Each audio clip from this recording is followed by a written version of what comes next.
यदि तुम यहां सुख खोज रहे हो वो आपकी भारी भूल है। परमात्मा ने अपने सच्चिदानंद घन ब्रह्म की वाणी में, कबीर वाणी में कहा है, उसमें कुछ फार्मूले बताए हैं इस काल के लोक में जीने के लिए और आत्म कल्याण करवाने के लिए। इस फार्मूलों में से एक ये भी फार्मूला है कि ज्यों राखे त्यों ही रहूं, हमरा क्या चारा और खाने जाद खरीद हूं गुलाम तुम्हारा।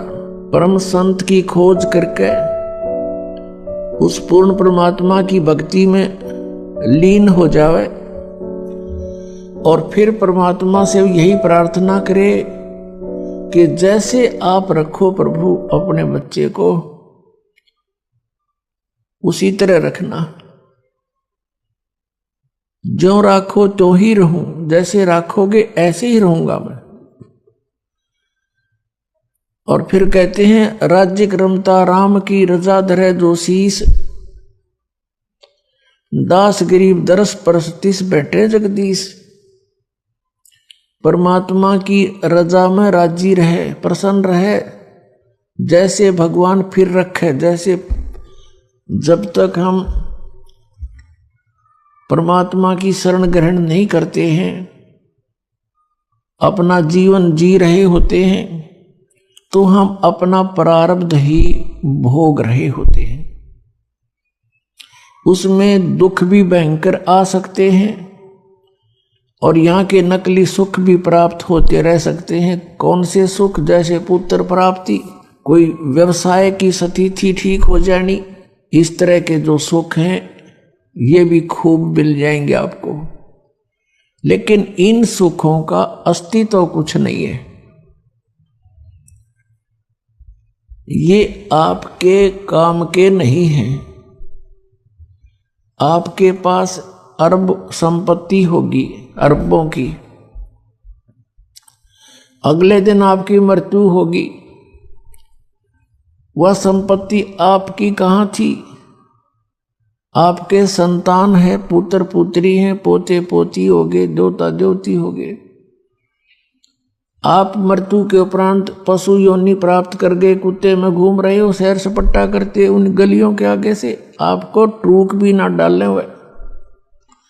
कहने का भाव ये है कि इस स्थिति को समझकर, यहाँ के सब इन कर्मों और आध्यात्मिक मार्ग को समझकर हमने अपने जीवन को एक सुचारू करना है। जब तक हम परमात्मा की शरण में नहीं है तो दोनों प्रकार के आपके ऊपर वो संस्कार प्रभावी रहेंगे। जब आप परमात्मा की शरण में परम संत के माध्यम से आ जाते हो, फिर आप अपनी मर्जी मत चलाओ। अपने यहां दीर्घ रोग लगा हुआ है जन्म और मृत्यु का, और हमने ये रोग कटवाना है। ये भयंकर जो है रोग है आपका, और ये बीमारी सबका लगी हुई है। ये ब्रह्मा विष्णु महेश के भी यही बीमारी है, इनको भी जन्म मृत्यु का रोग है।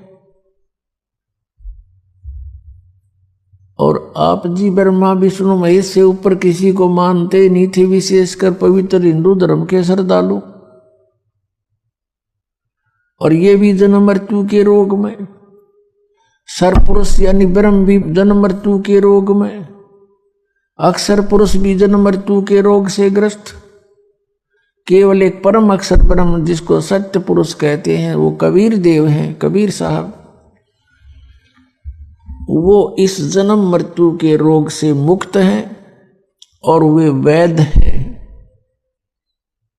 इस रोग के नाश करने वाले।